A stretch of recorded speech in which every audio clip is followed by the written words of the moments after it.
The Ground Nesting Bird Forum is back with more video games. A couple of videos ago, I did a review of the second Kiwi Farms Doom WOD, and I actually thought it was really good, if you can tolerate the forum's humour. This time, it's a month-long game jam that ended with a dozen final entries from a range of participants. Some people were trying it out for the first time, some were hobbyists, and some bought pre-existing assets or code, and it was a very interesting process to watch. The thread was updating multiple times pretty much every day, with people giving each other advice and sorting out problems. If reading it interests you at all, it'll be the second slightly fudged link in the description. Outside of making this video, the extent of my personal involvement is not deep. I related a story about data loss and told people to back up their shit, so I was given a jam advice credit. That's it. I did not give any game making advice, I didn't vote on the contestants, and I didn't play the games until prize giving was over. I invited developers to give statements about their games or the jam or the farms or anything, but I only got like 3 or 4, and then I fucked it up because it turns out the farms auto-deletes DMs. Sorry guys. So, the first fudged link down below will take you to the Games by Farmers for Farmers thread on the Kiwi Farms. The opening post is formatted fucking amazingly. There's a link to Zeftax's website where he's hosting the games, there's all these spoiler divs with extra info and shortcuts to the games, and there's this folder link that goes to Amiga where you can download the archive, including all of the uncompiled projects and their assets. So with all that shit out of the way, let's play some games by some fellow internet spurgs. Assault on House Catboy by Whatevermancer is a retard simple and fucking difficult little shooter. No menu, no instructions except on the farms itself, no restart button aside from refreshing the whole page, not even any sound effects. You use a knife and 3 guns, grabbing health pickups where you can to slaughter your way through a house of catboys. I'm assuming just based on that this has something to do with America First. When they see you, they rush you, and they'll break off after a couple of seconds of no eye contact. Once they're all dead, there's no victory screen or anything either, because Whatevermancer is a lazy cunt. Whatevermancer was also one of the people who submitted a statement. Basically, I started late, procrastinated, and submitted an unfinished game, which is why it doesn't have sounds as well as neither a win nor a lose condition. It also has no stealth mechanics, which is bad, cause it was meant to be a stealth game. And it has no story, so it's kinda hard to understand how it's related to Kiwi Farms. The story was supposed to be very basic. You were supposed to infiltrate Nick Fuentes' Catboy dungeon to retrieve a lolcow relic that he stole. I thought that this premise would fit the gameplay quite well. Oh, so it actually was because he was a lazy cunt, and I was correct about the America First thing, or Nick Fuentes at least. The game was built mostly from scratch. I used other people's libraries for the physics engine and priority queue, using the HAXI programming language because I know it quite well, and it offers certain advantages over other languages that compile into JavaScript. I used GIMP to create the sprites, because I thought that for 64 by 64 pixel, I could get away with regular drawing without resorting to pixel art. But it didn't work out well, because it was hard to keep the line widths consistent, and I used tiled to create the level, because I already had export and import scripts for it. Overall, it was quite entertaining, even though I didn't manage to implement everything I planned. I also added some missing features after submitting the game, but gradually lost interest. You know what, I agree, it was quite entertaining. And at the end of his statement he sent me a video of some shit like line of sight and grenades that he implemented after the fact. Good first effort, basically what I would expect out of someone doing this for the first time. Also, I do like how every gun reloads by spinning. Thanks, Whatevermancer.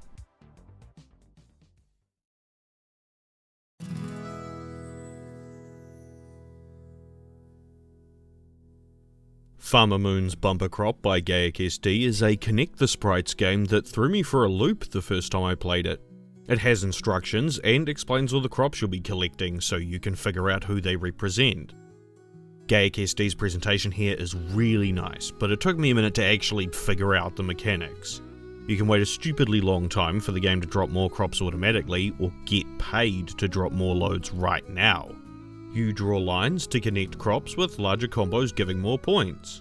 Problem is, I struggled to get the game to register even crops that were literally rubbing up against each other like a lolcow facial frottage.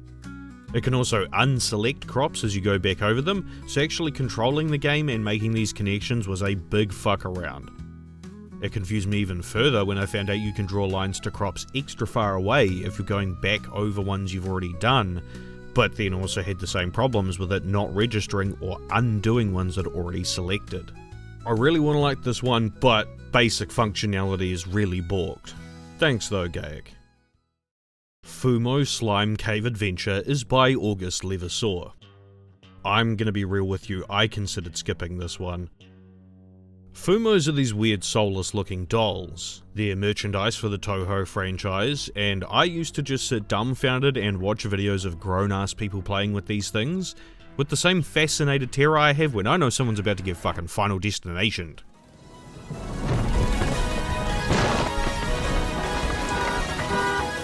With that aside, I still played it.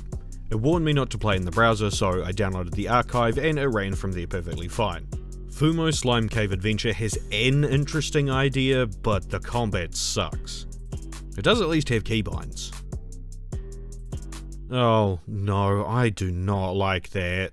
You have one attack and it homes in on whatever your unlocked cursor is hovering over. You get gems, and gems unlock the door to the next room while applying an effect to that room. That's the interesting idea, but this is combat.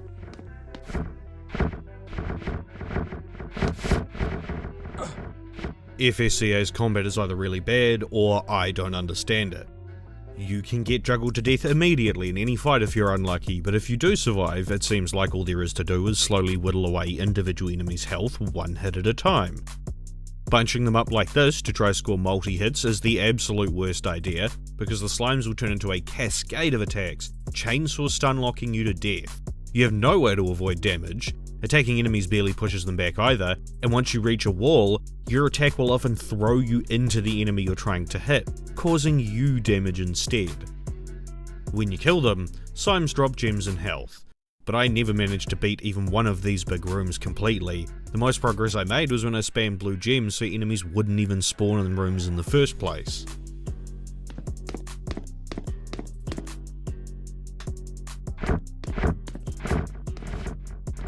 I just want to move on. Thanks, August. Goldstriker's Challenge by Zeftax is a weird little game with more visual novel screens than gameplay ones. I'm pretty sure that's Sam Hyde. I don't know shit about Sam Hyde, but the actual lolcows in this game are twofold. Jack Scalfani, the infamously retarded YouTube chef who horrified the internet with majorly undercooked chicken, and Aunt Myrna's party cheese salad, is trapped in a parody of Game & Watch's Egg Game. I fucked this up horrendously though, and was quickly shuffled onto the second minigame, which is an old shooting gallery I actually kinda recognised from my childhood. But instead of weird Graf Zahl chickens, the target in the gallery is none other than Nick Talbot. I'm gonna leave it up to anyone interested in lolcows to go down that rabbit hole, since you can look up Natsu Talbot's thread without an account. But to summarise the game, I think it's silly and competent enough, but the shooting gallery section could do with a shorter timer. Thanks, Zeftax.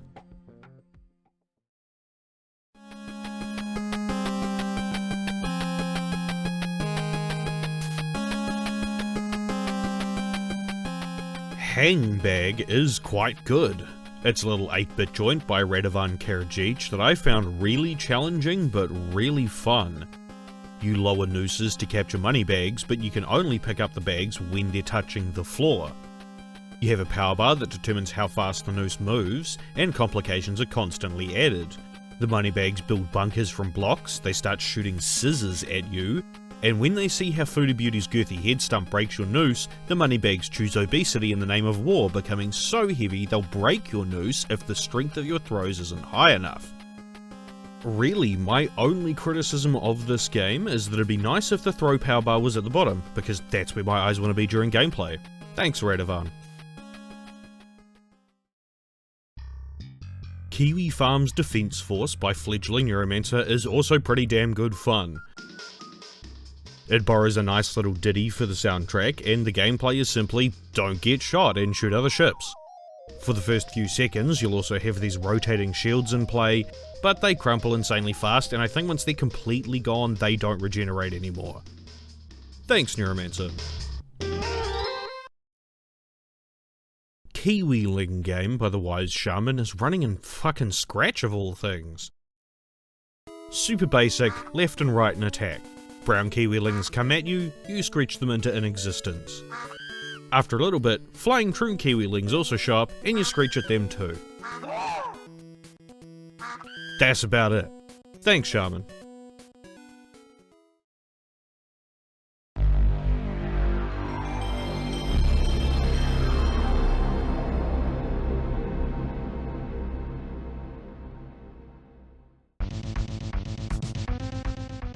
Kiwi Quest by Oliver Onions is an obvious Zelda parody, but with a lot of detailed pixel art and animations, and some good music and sound effects.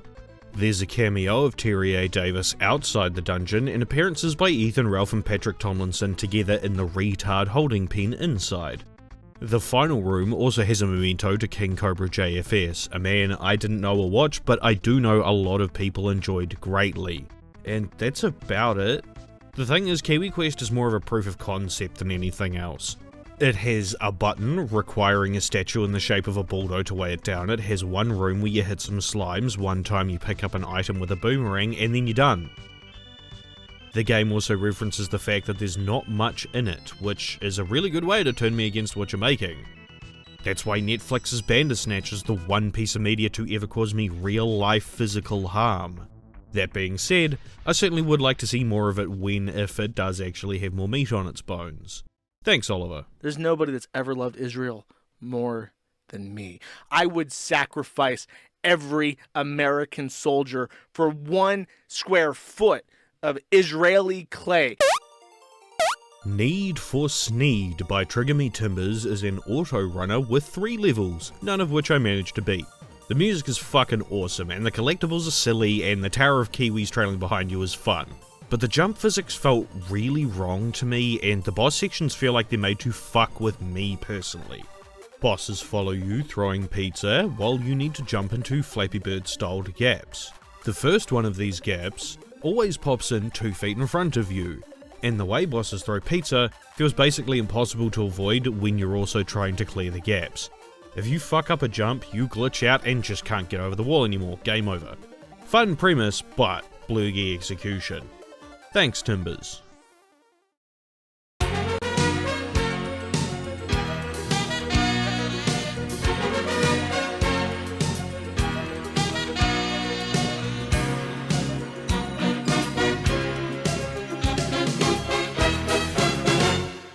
Pooh Fighters by Otis Mallebrok is the game that I would have picked as first equal for gold along with Hangbag.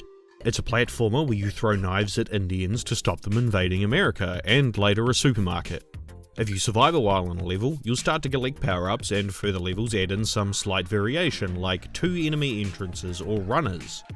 I love the weird interstitial screens with what sounds like 80s and 90s sitcom music playing under them. The stupid banter that happens on them is great. I love how responsive the game is, and the graphics are simple and fun. To stretch for a criticism of Pooh Fighters, I would say that the pickups could probably use a particle effect around them to make them more visible. Other than that, great game. I made a game for the Game Jam. It's a very short platformer type of game made in Godot called Pooh Fighters. Unfortunately, the sound was broken in the web version. It took me around 25 to 30 hours to make, half of which was used in Asaprite, making tiles and sprites. It was my first thing I made in Godot, and I find Godot to be pleasant to use, but I was very disappointed with the huge export file size. Almost 90 megabytes in the desktop version. This is very bloated for such a small game. I thought it was fun, and a very different experience than the Doom map making event. Thanks, Otis. Finally, on the list of playable things, here's Slap the Sonichu.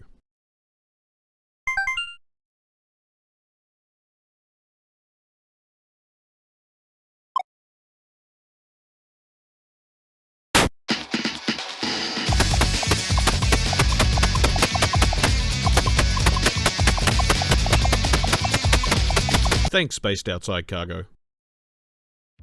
Now before I talk about our last 2 subjects, I want to scroll down the page a bit.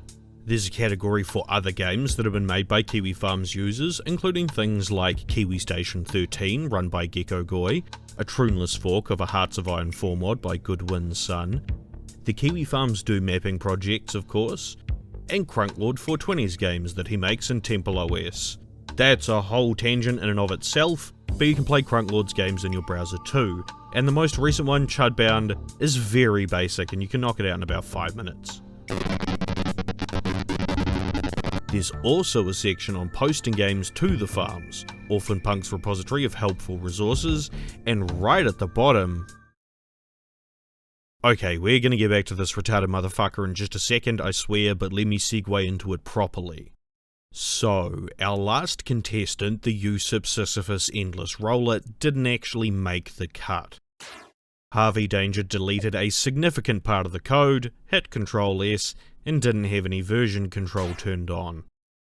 Whoops. As Orphan Punk says though, a 2 out of 12 rate for exceptionalism for a community's very first game jam is pretty good.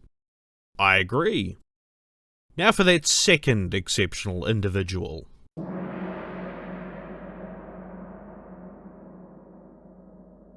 LurkingLemur was a pink triangle. About 80 years ago, this was used to designate gay people in concentration camps, but on the farms it more broadly means that this user is a menace to others.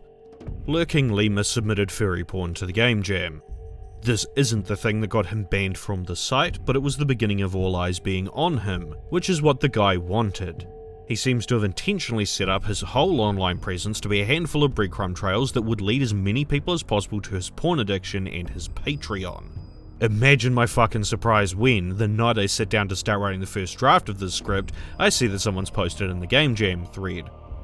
Not the Games by Farmers for Farmers thread we've been looking at until now.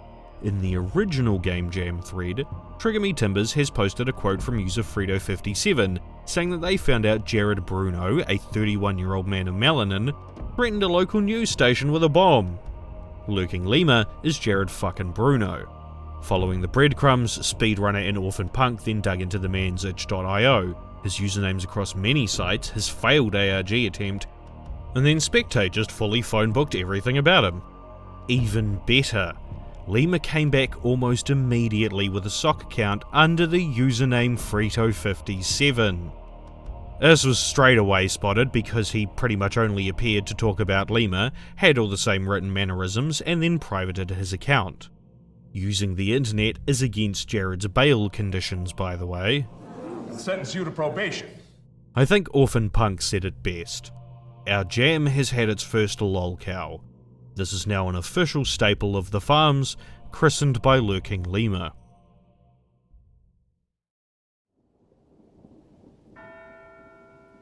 Well, that's everything I have for you tonight.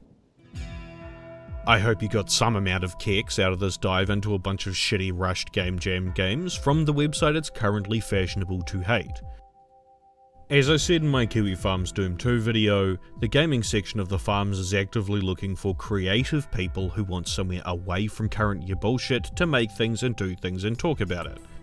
The farms can very often be an antagonistic place, but the off-topic boards like the gaming board have a much lower rate of it. With this video done, I need a bit of a break. I have tons of games being neglected because of using a chunk of my free time for these videos, and I want to catch up a bit. I still haven't finished Silksong. I did finish Homefront the Revolution. I need to play the new episodes of Cultic and Incision, and I've been getting back into Take No Prisoners as well. I do these videos for fun. I make them in my spare time after work and I don't accept payment or anything like that. So, instead, if you want to keep my morale up, share weird media, cool wallpapers, interesting songs, or just talk to me about stuff you enjoy. I'm obviously mostly a video game guy, but really I'm into anything bizarre. You can post here in the comments, on my tiny little Discord server, or on my Kiwi Farms profile if you have an account there. A user on my last video suggested Midnight by Dean Koontz, because that novel is allegedly one of the things that helped inspire the survival horror genre. That is exactly the kind of weird shit I like in my elevator pitches, and I'll give it a read while I'm taking this little break from videos. I have been Ash the Conjurer, your Ludokino sommelier for the evening, and if you'll excuse me, I'm gonna watch some Columbo. I'm sure the Marino brothers will let you lick the labels of their new carbonated rosé. You think I'm gonna... I have given 25 years of my life to this land! You think I'm gonna let some ignorant Neapolitan turn it into a wide o' heaven? I don't think you have any choice.